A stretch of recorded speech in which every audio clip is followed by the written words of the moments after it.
आज के बहुत सुंदर कथा है। कौन था श्रवण कुमार और उसका माता पिता अंधे कैसे हुए?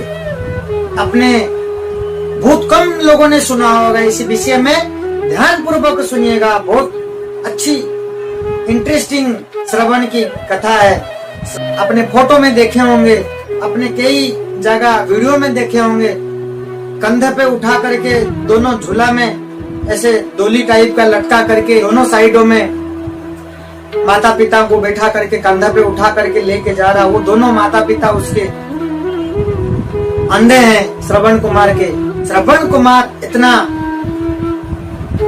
भक्ति भाव में था, इतना माता पिता की भगत था, वो कैसे हुआ? ये बात जब दशरथ की, हमारे जो भगवान श्री राम चंद्र हैं, भगवान श्री राम के पिता दशरथ और दशरथ के पिता जब राजा थे उस जमाने की बात है। और श्रवण के जो माता पिता है वो कहाँ के हैं? वो अयोध्या के हैं। तो उसी समय उसी जगह पे राजा थे दशरथ जी के पिता। उस समय क्या हुआ, श्रवण कुमार के जो पिता हैं वो बड़े साहूकार थे, बड़े वो सेठ थे। साहूकार किसको कहते हैं? जो पैसे ब्याज में लेन देन करते हैं, ब्याज में देते हैं। और उनके एक बड़े दुकान था, वो सेठ थे, गांव का सेठ थे, साहूकार थे। और उनके घर में एक काम करने वाली बाई आती थी, काम करती थी, झाड़ू पोंछा बर्तन ये करने आती थी। वो थोड़ा देखने में सुंदर थी। और वो जो सेठ है, वो साहूकार है, वो बाई जी को देखते रहते थे और वो बाई जो है वो उनको देखती रहती थी। तो देखते देखते एक दूसरे से प्यार हो गया। प्यार होने में फिर वो क्या हुआ कि वो एक साथ रहने लग गए।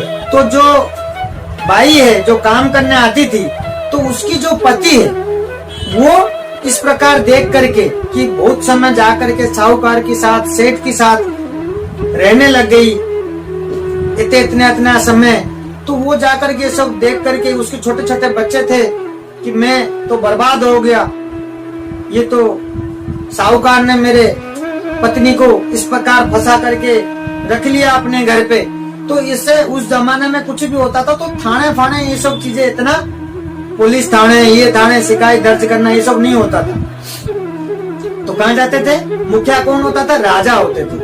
तो उस समय क्या किए, तो वो जो बाई जी का जो पति है वो जा करके राजा से शिकायत किया कि इस प्रकार ऐसे ऐसे गांव की जो सेठ है मेरे पत्नी को इस प्रकार ऐसे ऐसे करके, तो इस प्रकार फंसा करके अपने पास रखने लग गया। तो वो राजा जो है सूचना दे करके, किनको?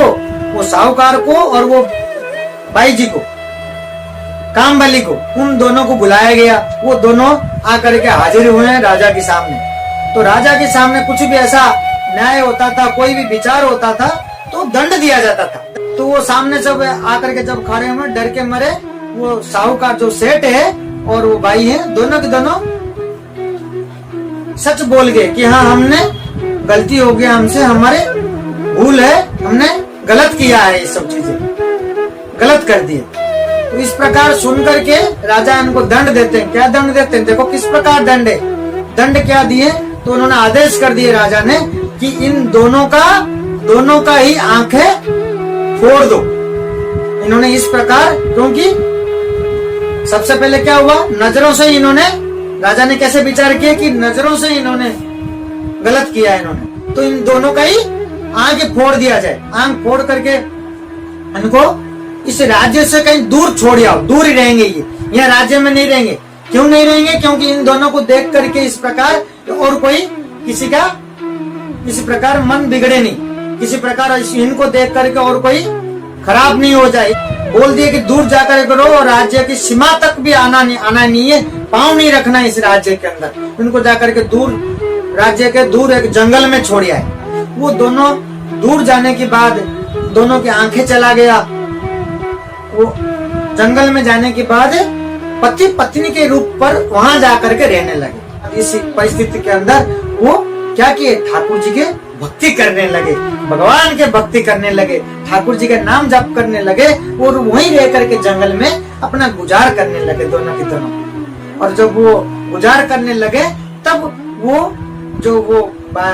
काम वाली बाई है, वो सेठ की जो पत्नी है, कुछ दिनों के बाद वो गर्भवती हुई। फिर उस समय तक ये ठाकुर जी के भक्त बन चुके हैं, ठाकुर जी के एकदम भक्ति करते थे, ठाकुर जी के नाम जप करते थे वो जंगल में रह करके।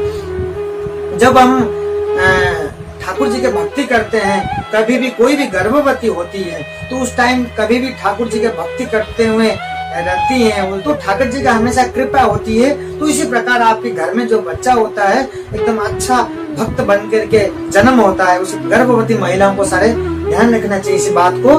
गर्भवती के समय हमेशा आपको भागवत पढ़नी चाहिए, गीता पढ़नी चाहिए और हमेशा भक्ति भाव में रहनी चाहिए, ठाकुर जी के हमेशा शरणों में रहनी चाहिए। ये सब चीजों करने से आप लोगों को बहुत फायदा मिलेगा, बहुत लाभ मिलेगा। तो फिर क्या होता है कि उनके बच्चा जन्म होता है, जो बच्चा होता है वो कौन होता है, श्रवण होता है। धीरे धीरे बड़े होने लगते हैं, फिर श्रवण कुमार के शादी हो जाती है। शादी होने के बाद उनके पत्नी आ जाती है, तो साथ मिलकर के माता पिता ये सब मिलकर के रहते हैं। तो रहने के बाद क्या होता है, जब उनके पत्नी आने के बाद श्रवण कुमार की वो खाना पकाती है, खाना पका करके खिलाती है। श्रवण कुमार अपने माता पिता को बहुत मानते हैं और पत्नी क्या करती थी, जब खाना बनाती थी पहले क्या होता था, घड़ा होता था। एक घड़ा, कितना देखो बुद्धि की बात है, कितना दिमाग की बात है।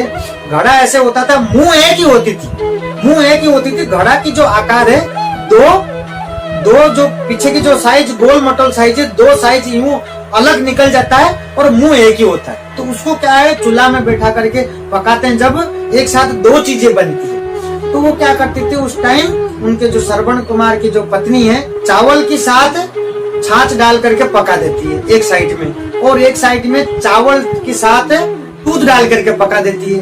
वो जो सास ससुर है, ये वाला जो चावल जो पका हुआ उनको खिला देती थी, रोजाना यही था।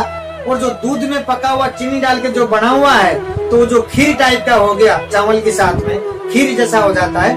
तो वो दिखेगा दोनों एक ही जैसा ही, वो छाछ में बनी हुई, ये दूध से बनी हुई, साथ में खाते हैं तो पता ही नहीं चलता। एक बार उन श्रवण कुमार की पत्नी जब बना के खाना लाती है तो थाली में परसती है, परसने के बाद बहुत गर्म होता है।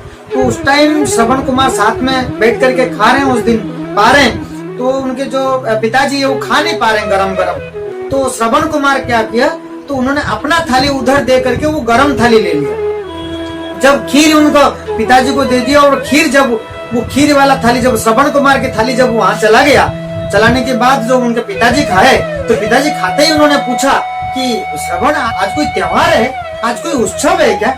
आज हमारे घर में खीर कैसे बना है, इतना स्वादिष्ट है, कैसे बना हुआ है? तो श्रवण कुमार सुन करके ये बात हैरान हो जाते हैं, नहीं पापा ये तो रोज ही बनता है, खीर तो हम रोज ही खा रहे हैं। बोले नहीं, रोज तो इस प्रकार नहीं होता, रोज तो वो खटाई वाला चावल होता है, रोज ही मैं खाता हूँ, आज पहली बार मैंने खाया इस प्रकार। तो श्रवण कुमार सुनकर के हैरान हो जाते। जब उनके पास जो थाली था, तो उसमें थाली से लेकर के जैसे श्रवण कुमार ये सुन करके उस थाली में जैसे लेकर के उनके पिताजी का थाली जो अपने पास लिया है, तो उसमें से जैसे हाथ में लेकर के जरा सा भी वो खाने लगते हैं, खाने के बाद उनको लगता है बिल्कुल खटाई वाला चावल है। इस प्रकार उनके कौन करती थी, उनका पत्नी, भेदभाव, ताकि सास ससुर को तो इस प्रकार दे दो और हमें, ये दोनों क्या करते थे, इस प्रकार दूध और चीनी डाल करके खीर बना करके खाते थे। तो इस प्रकार देख करके श्रवण कुमार एकदम गुस्से में आग बबूला हो जाते। ये क्या है, इस प्रकार मेरे माता पिता के साथ आपने इस प्रकार किया, अपने मेरे माता पिता की आप सेवा नहीं कर सकते हो, मैं यहाँ रह नहीं सकता, मेरे माता पिता की जहाँ सेवा नहीं है, मैं इस जगह पे रह नहीं सकता, तो मैं खुद करूंगा मेरे माता पिता की सेवा। ये कह करके घर छोड़ के चले जाते हैं, अपने माता पिता को अपने कंधा में दोनों साइड में बैठा करके, उठा करके कंधा में लेकर के श्रवण जो है अपने तीर्थ कराने ले जाते हैं। 4 धाम का तीर्थ कराने के लिए ऐसा कष्ट हुआ, ऐसा खराब लगा उनको कि मेरे माता पिता को मैं 4 धाम की यात्रा कराऊंगा। अपने पत्नी को छोड़ करके अपने माता पिता को लेकर के घर से निकल गए।